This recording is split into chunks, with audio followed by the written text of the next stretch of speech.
apostasias bíblicas, elas têm muita ligação com esse esfriamento do descansar em Deus. Eu falo que a primeira apostasia que aconteceu foi no Jardim do Éden. Ok, perfeito. Onde Eva escutou a serpente e ela fez 3 coisas, Rafael.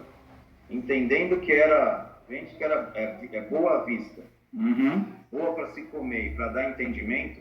Se eu pegar essas 3 palavras aí no hebraico, Rafael, uma fala de finanças, outra fala de autoridade e governo, e outra fala de espiritualidade. Quando Eva escuta a voz da serpente, de não obedecer a Deus, não obedecer a palavra que ele deu. Você poderia comer todas as árvores do jardim, mas aquela não. Deus não precisaria colocar aquela árvore, mas ali fica aquela situação que o homem não é um robô, o homem tem a seu livre ali, arbítrio para responder, então ele responde ali, ela responde e as 3 áreas estão muito ligadas. Olha que interessante, desde o Éden, nós vemos que já começa a primeira apostasia, que é o quê? Ouvir as vozes, outras vozes, né? Ouvir outras vozes. Então, essas 3 áreas elas se ramificam, né? Então, autoridade e governo, Rafael, eu estou falando de um pastor dentro da igreja com seus liderados.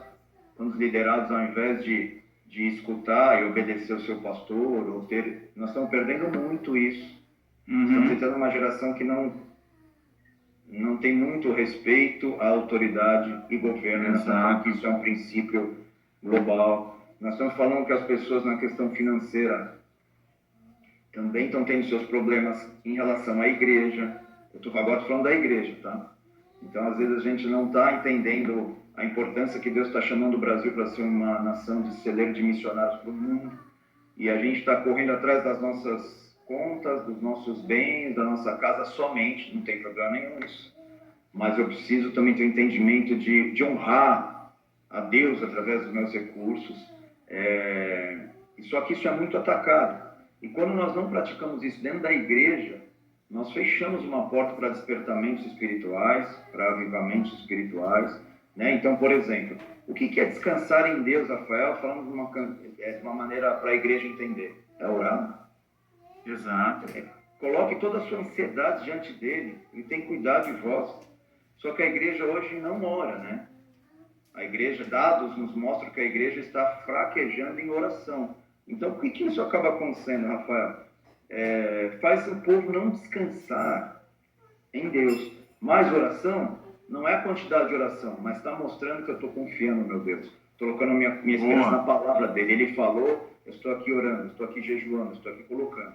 Tudo isso são atitudes de descanso em Deus que promovem despertamentos poderosos. Mas aí que está, existe uma guerra que antecede os ciclos de Deus, que ele quer fazer coisas novas e fortes no meio da igreja, para que o povo não dê a resposta certa.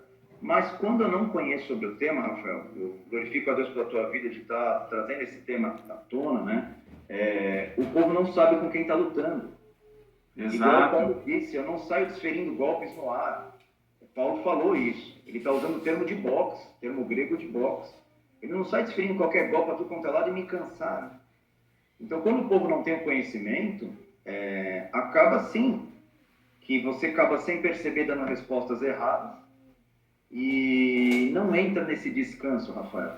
Hebreus 4 é algo absurdamente enriquecedor para a gente, porque diz assim, temamos.